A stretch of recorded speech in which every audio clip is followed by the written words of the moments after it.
Good afternoon, ladies and gentlemen. My name is AMYN MUSSA. I'm a partner at the Kenyan law firm of Anjarwalla and Khanna. I head the energy and projects practice at ANK, and I also head the energy and infrastructure sector group for ALN. Access Power is a developer, owner, and investor in renewable energy power assets in Africa. So we develop and invest in plants that we then own for the life of the project. And currently we have about 1,000 megawatts of solar and wind projects that we are developing across several markets in Africa, from Egypt all the way down to Zambia. We think we know almost everything that can go wrong if you look at developing, constructing, and even operating renewable energy power plants globally.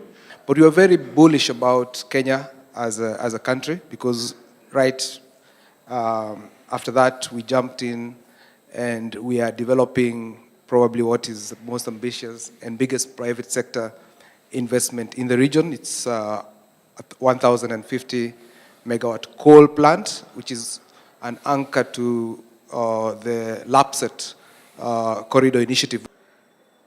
And I think more importantly, for the people over here, the audience who are trying to figure out where the opportunities are, we've seen governments issue very ambitious tender proposals for development of power plants across the continent: geothermal, coal, LNG.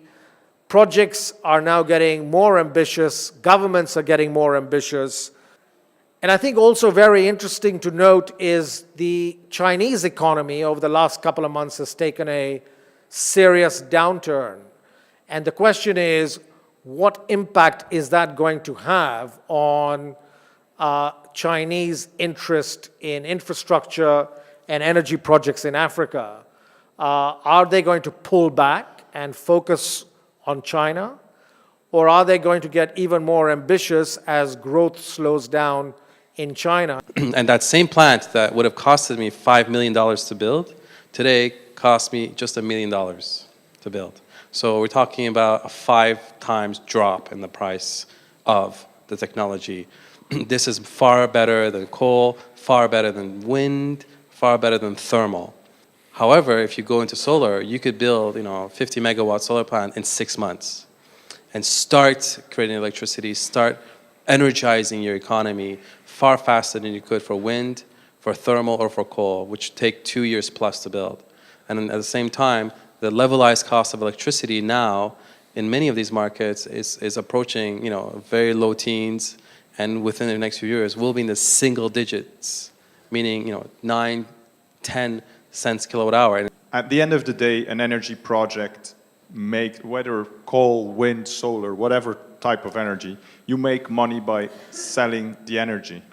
And the main problem there is the bankability of the off-taker. And that is why you need a sovereign guarantee, because often, not only in sub-Saharan Africa again, the off-taker is just not bankable.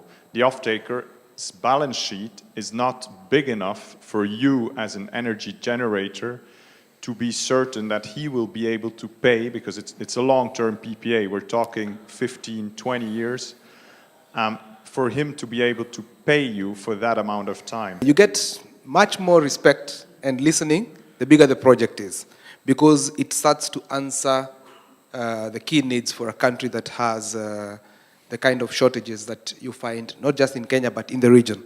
Because if you look at it from the regulatory side, from the off-taker's side, or from the government, by procuring a project like this, and if it's successful, then it answers a need. And instead of spending a lot of time working on very tiny projects that some of them may not succeed, or that will take the same amount of time, it's easier to focus the efforts around one project of scale and solve the problem.